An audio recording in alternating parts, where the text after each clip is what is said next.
Hello guys, good morning. কেমন আছো সবাই?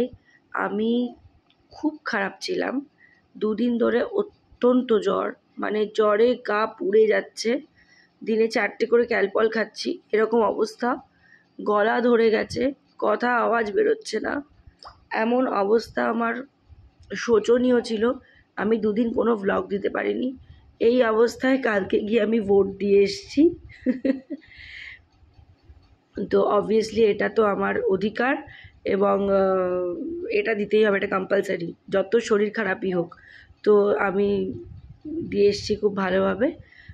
তো আমি দুদিন ওই জন্যই ভ্লগ দিতে পারিনি, কারণ আমার শরীরটা একদম ভালো ছিল না, এখনও পুরোপুরি ভালো নেই।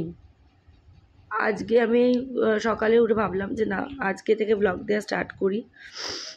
দুদিন রেস্ট হয়ে গেছে, আর পাচ্ছি না। তো তাই তোমাদের সাথে কথা বলতে চলে এলাম। তো ব্লগে থেকো, আর আমাকে পাশে থেকো, সাপোর্ট করো। পরের ব্লগে দেখা হচ্ছে, ততক্ষণ স্টে সেফ।